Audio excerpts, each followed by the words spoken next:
Estamos de volta nesta segunda-feira, 12 de setembro, e no primeiro bloco do programa e agora neste, nós estamos falando de um evento que vai ocorrer a partir de hoje, começa na UFPA, na Universidade Federal do Pará, e é um evento do curso de Comunicação Social lá no Sesc Boulevard, que é a Caldeirada Comunicação e Cultura. É a segunda edição desse evento que vai ser muito bacana, com certeza. As discussões, os temas são interessantíssimos, instigantes. No primeiro bloco, nós conversamos com o Maurício Souza, também professor da UFPA, mas aí da área da psicologia, da psicanálise, né, e da psicologia, né? E agora a gente conversa com Hernani Chaves, que aí já é da filosofia, também doutor em filosofia, e que também vai participar desse evento. O Hernani vai falar mais da estética, né, da questão da estética e da percepção, porque esse evento todo trata da imagem, né? O mote dele, o tema central é a imagem. Mas você vai falar um pouquinho... Não, eu vou falar no fundo, da imagem, da teoria da imagem Walter Benjamin. De Walter Benjamin. Esse vai ser o mote do meu curso. E no seu caso é um curso, né? Não é só, você vai 3 dias que você vai... 3 dias, 3 exatamente. partes. E aí eu queria que você começasse então explicando melhor isso, como é que vai ser esse curso e... Exatamente. Para a gente entrar no tema mesmo, né? Em primeiro lugar, também agradeço a Rosali, a Paula Sampaio, essa dupla maravilhosa, né? Facon e Sesc Boulevard, pessoas caríssimas, como diria a Paula Sampaio, né? E de estar presente nisso. E é bacana o evento ser realizado lá no Sesc, né? Pois é, no Sesc Sair Boulevard. Da UFPA. Sair da UFPA, acho que é muito legal. O espaço do Sesc é um espaço muito bacana, que sempre nos recebe bem. E eu acho que tem uma coisa assim, eu, na verdade, nunca faço direito aquilo que está prometido nos títulos, prometido nos resumos. E, na verdade, eu tinha feito uma palestra, uma conversa com alunos da Rosali no ano passado, e falei um pouco desses temas, e quando ela me convidou, ela falou, desse tema, é uma coisa legal, interessante lá para os alunos de comunicação. Os alunos de comunicação, em geral, gostam muito desse tipo de questão, estudo na teoria da comunicação bastante Walter Benjamin. É verdade.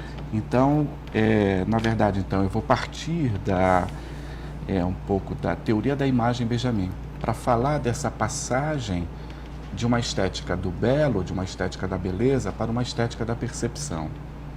Ou seja, quando a gente fala de estética hoje, embora nós estejamos profundamente subjetivados pela ideia de que estética tem a ver com beleza, ou uma certa concepção de beleza, de um modo geral, no sentido clássico de beleza.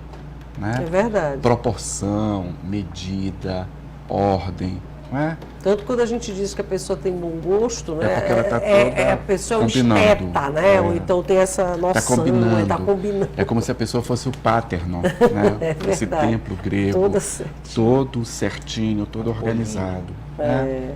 Essa concepção de belo, que é a concepção clássica, que vem desde os gregos, por outro lado, era muito interessante porque não se trata apenas de uma questão de estética, mas também uma questão de ética, como também uma questão de política. Então, são 3 campos que estão relacionados aí. Quer dizer, o campo da beleza está relacionado com o campo da verdade e também do que é a sociedade ideal, a comunidade ideal, etc. Então, o que eu quero mostrar a partir de Benjamin, em primeiro lugar, voltando à questão da imagem. Quer dizer, imagem, elas estão presentes no mundo desde que o mundo é mundo. Né? Com certeza. Desde que o homem das cavernas fez lá os seus tracinhos na caverna. Então, expressar alguma coisa por meio de imagens é algo que acompanha a nossa história. Né?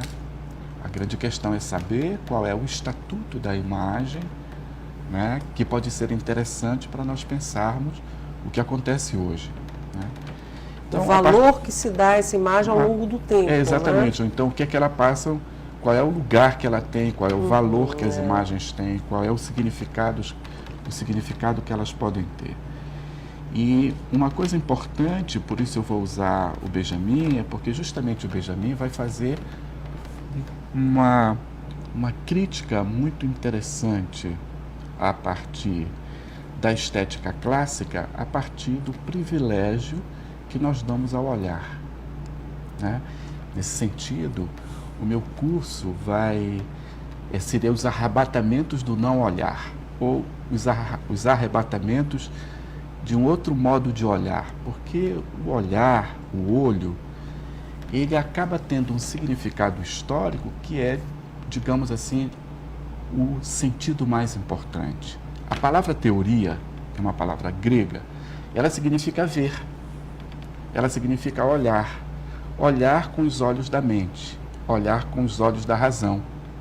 Então, o olho, historicamente, é como se ele fosse o sentido mais importante, né? É ele que nos faz, de uma forma diferente dos outros sentidos, perceber que existiria algo além do mundo que eu vejo, que eu sinto, né? Entendi. Então, o olho está como que comprometido com uma espécie de... Ele é um aliado muito grande na crítica que a tradição faz ao resto do corpo, ao resto dos sentidos. Então, o que é que lhe atrai? O olhar. Você nunca vai dizer outra coisa, mesmo que você sinta, ou mesmo que você saiba que é outra coisa que lhe atrai no corpo do outro. Mas você diz, não, professor, é o olhar. Né? Então, o olhar, ele tem, na nossa história, esse predomínio. Tanto que tem aquela frase, o olhar é a janela da alma. Eu já ia né? falar, claro, é o predomínio do olhar. Ora, é esse predomínio do olhar que a estética contemporânea coloca em xeque, coloca em discussão. De que forma? De várias formas. Por exemplo, nas experimentações artísticas das vanguardas, principalmente das vanguardas, não as do começo do século XX, mas depois, quando você entra na obra, quando você toca a obra, né, quando está a implosão da moldura, do quadro, quando você tem outras formas de expressão, a performance, por exemplo. Né? Então, não significa de forma alguma que nós vamos abandonar o olho, mas significa de ressignificar o olhar, não ele tendo um domínio e uma preponderância sobre os outros sentidos. Não é que haja uma desvalorização do olhar, não é isso? Não, não é que o olhar vai desaparecer. Não desvaloriza, não, né? Mas não o coloca mais nessa posição, digamos, de absoluta dominância. Entendi. Né? Então tem o gosto, tem o tato, né? Tem outras formas. Então é passar, digamos assim, de uma estética do olhar para a estética da Como é que você colocou, da percepção. E aí, desculpem vocês os telespectadores, quer dizer, na verdade, é porque a palavra percepção não é a palavra sensibilidade, né? Não é a palavra sensibilidade. Você pode ter essas duas palavras, tanto na língua portuguesa quanto na língua alemã. Na língua alemã, a palavra percepção, ela tem um significado importante, porque ela tem a ver com, você diz perceptionem, e você diz verdade, né? Elas têm um radical, até uma aliteraçãozinha. Ou seja, perceber não significa se enganar, necessariamente. Porque esse é, digamos assim, a divisão clássica, desde os gregos, pelos sentidos.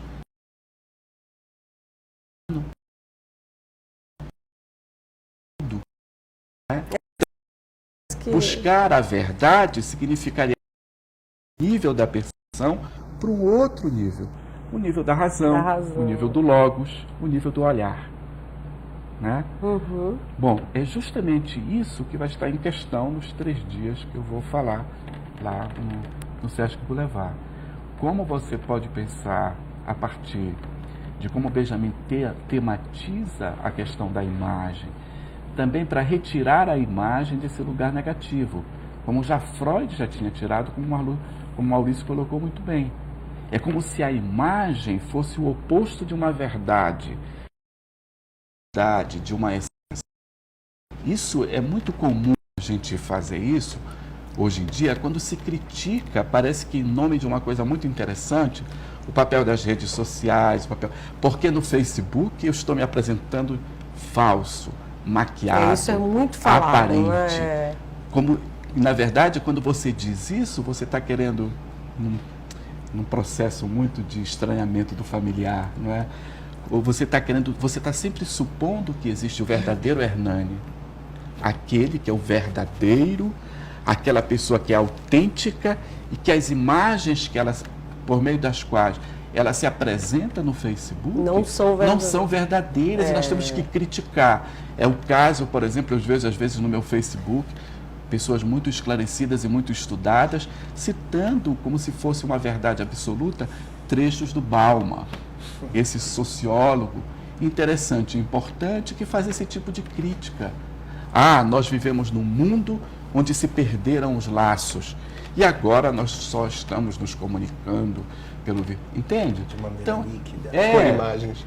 Por imagens. Então, é o mundo líquido. Essa ideia de que imagens são necessariamente falsas e ilusórias é tão antiga quanto Platão.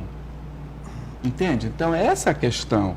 Então, hoje, da mesma forma que tem um supermercado de celulares, tem um supermercado de teorias, né? E aí as pessoas vão lá, né, e pegam uma teoria que lhes parece simpática e reproduzem essa teoria achando que o cara está dizendo uma coisa muito nova e maravilhosa, né? É verdade. Então, eu vou falar nesses 3 dias o oposto de tudo isso. Porque eu só me interesso por filósofos muito radicais, né? E Walter Benjamin não é bonzinho. Ele tem uma ideia de bonzinho, né? Nem um pouco. Ele é super radical.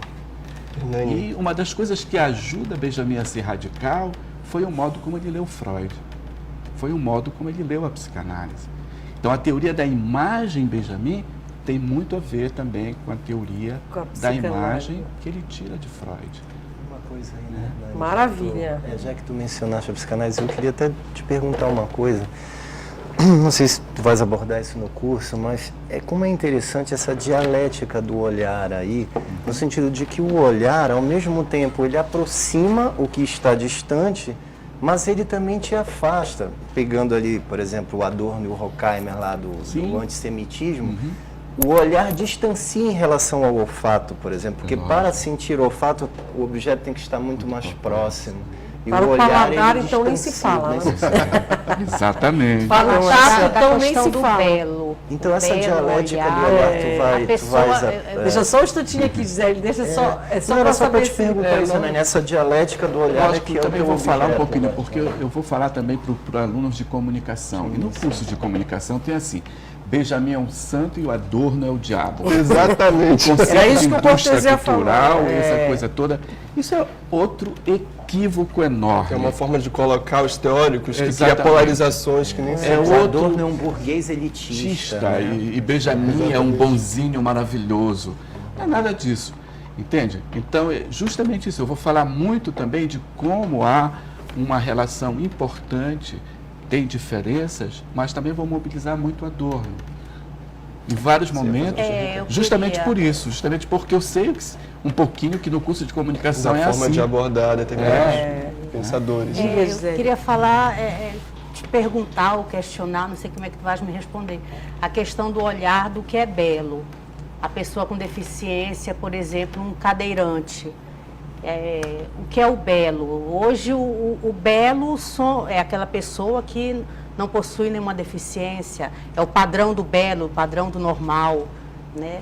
E as pessoas com deficiência que não têm um membro são vistos de uma forma diferente. Já existe um preconceito. Ou não são vistos. Ou não são vistos, a maioria das vezes que é não são o vistos. título da conferência de vocês, Isso, né? Que você vai falar disso. Eu tenho um exemplo, eu tenho uma filha que é cadeirante e a maioria das vezes que eu ando com ela pela rua, as pessoas fixam o olhar, como se aquilo fosse estranho, não normal, não é o belo, né? Exatamente. Como é que vocês veem isso já no lado da psicanálise, do teu lado, como é? Exatamente, quer dizer, a nossa concepção de belo, ela é marcada muito pela concepção clássica do belo, uma concepção clássica da beleza.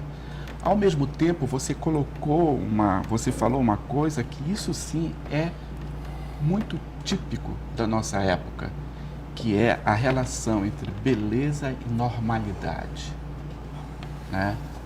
Eu acho que isso é talvez um modo muito forte que temos na nossa época de pensar a questão daquilo que se diz o que é o belo, associando a questão da normalidade, ou seja, de um conceito que não é propriamente, que vem de uma outra área, né? Porque quem define o que é o normal e o anormal?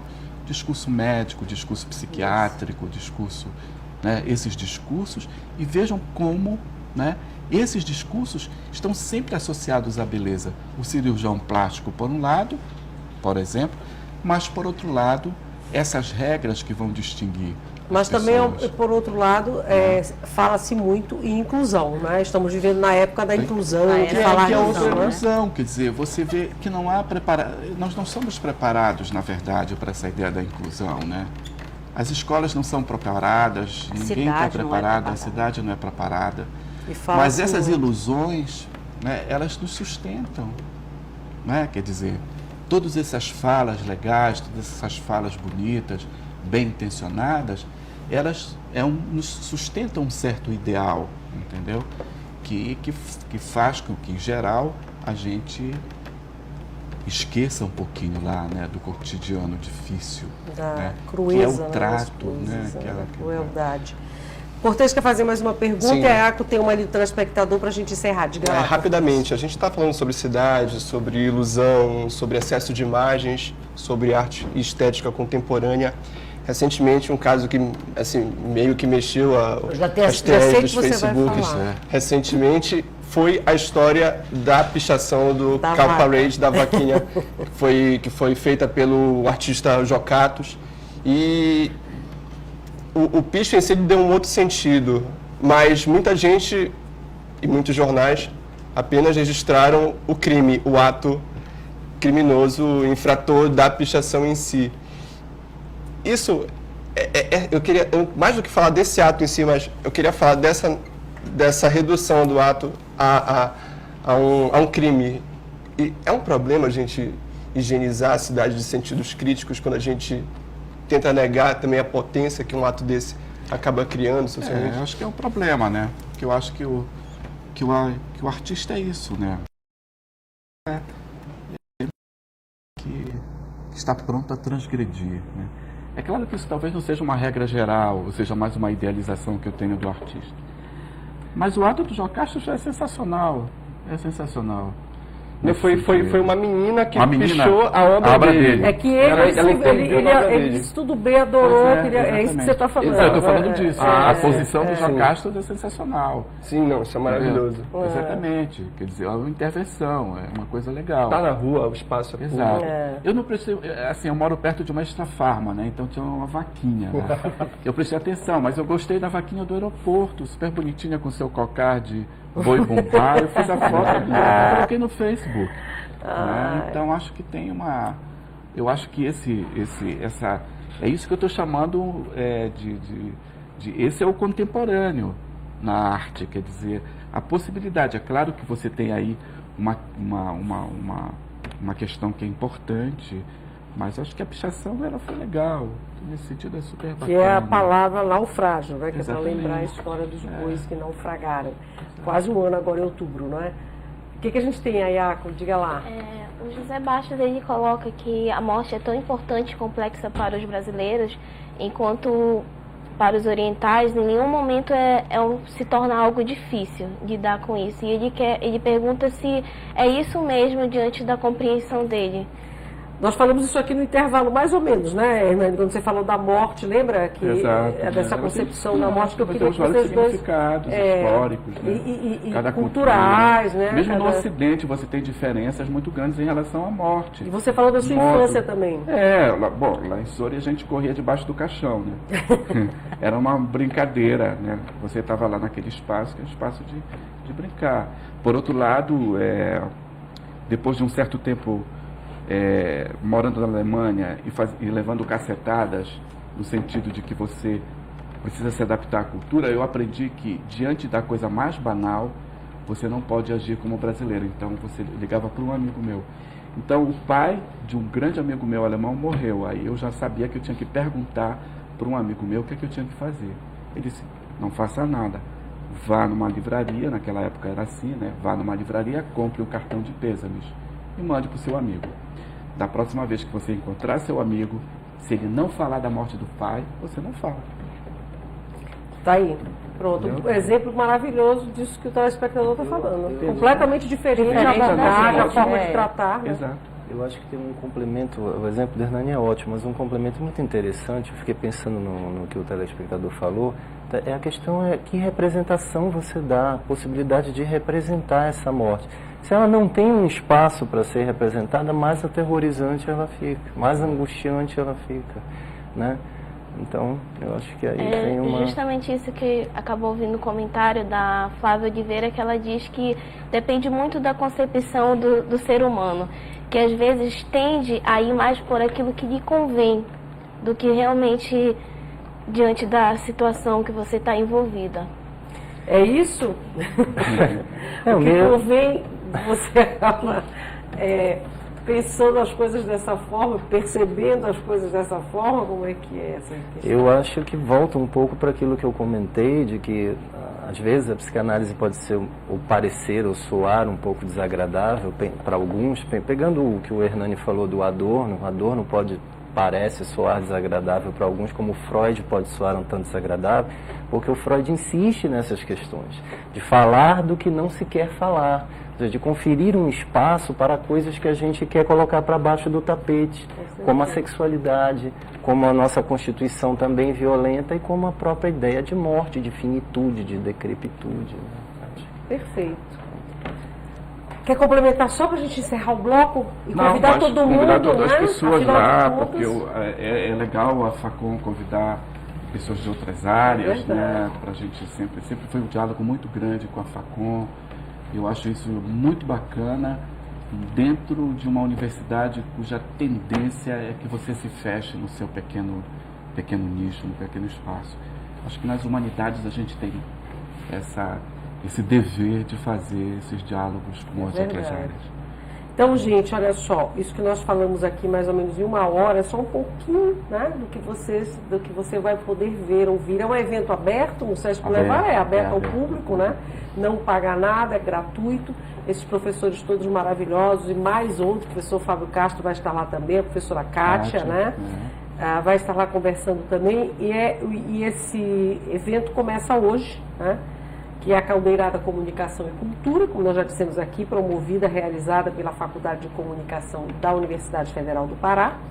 E com esse tema, os múltiplos arrebatamentos do olhar, a imagem como mediação da vida contemporânea. O professor Hernani estará lá de manhã, terça-feira, quarta e quinta, sempre de manhã, né? Sempre de manhã. Daqui a pouco às 6 da tarde. 6 horas, estaremos lá. Com o Maurício, professora Cátia, professor Fábio Castro, e aí vai ser com certeza bem rica essa discussão e bem interessante. Quer complementar? Você que é um... Eu acho que, como alguém que passou aqui nesse universo, eu acho que é sempre importante a gente discutir imagem, essa questão que supera a espetacularização, né? E essa transição do olhar para o corpo, que hoje a gente encontra muito na arte contemporânea. Vai ter espetáculo de dança nessa programação, que também é uma forma de refletir sobre isso, eu acho bem bacana. Vai ter o filme da Jorane, né? Os Beijos do Asfalto, que também é um convite a se pensar essa questão do fluxo das imagens na nossa cidade. Eu acho que é uma programação bem completa aí para quem está estudando e quem já está no mercado. Hoje, às 6 horas da tarde, começa, amanhã de manhã, esse ciclo de palestras inicia com o professor Hernani e quarta e quinta tem programação o dia inteiro. De manhã com o Hernani e à tarde, tudo isso que o Cortez falou, filme, dança e mais outras coisas, sempre com esse foco na imagem, nessa discussão que é tão arrebatadora, não é isso? Tem intervalo agora, rapidinho. No próximo bloco vamos conversar com a Gisele Costa, que está aqui conosco. A Gisele é presidente da Comissão de Proteção dos Direitos das Pessoas com Deficiência da OAB Pará. E o assunto é uma conferência que vai ser realizada agora, na quarta-feira, que vai tratar disso, violência sexual contra a pessoa com deficiência, que é um assunto sério que precisa ser debatido. Daqui a pouquinho.